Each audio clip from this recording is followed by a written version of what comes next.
کشمیر جیسے مسئلے پر اپوزیشن کا بچگانہ عمل کشمیر کاز کو نقصان پہنچا رہا ہے۔ قومی سلامتی اور افواج پاک پر تنقید کر کے ہندوستانی ایجنڈا پورا کیا جا رہا ہے۔ یہ مودی کا ایجنڈا ہے۔ فردوس عاشق امان کہتی ہیں کہ اپوزیشن کشمیریوں کی شہرک پر پاؤں رکھ کر اپنا مقصد نکالنا چاہتی ہے۔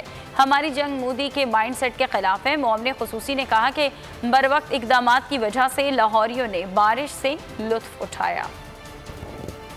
اس نادان اور نابالغ قیادت کو میں یہ کہنا چاہتی ہوں کہ آپ کا اس حساس مسئلے پہ مسلسل بچگانہ سیاسی اداکاری، رنگ بازی اور شو بازی جو ہے مسئلہ کشمیر کو نقصان پہنچا رہی ہے۔ آپ الیکشن لڑیں، آپ کشمیریوں کے ووٹ کے لیے ضرور کمپین کریں، لیکن کمپین کے دوران اپنی افواج اور قومی سلامتی کے اداروں پہ تنقید کر کے آپ ہندوستان کا ایجنڈا ٹو کر رہے ہیں۔ جو کام مودی کرتا ہے، جو ہندوستانی فوج کرتی ہے، اگر ہماری سیاسی قیادت نون لیگ اور اسپیشلی نون لیگ نے جو اپنے توپوں کے نشانے پہ وزیر اعظم، افواج پاکستان اور قومی سلامتی کے اداروں کو رکھا ہوا ہے، وہ ہماری قومی یکجہتی اور وحدانیت کو کمزور کرتا ہے۔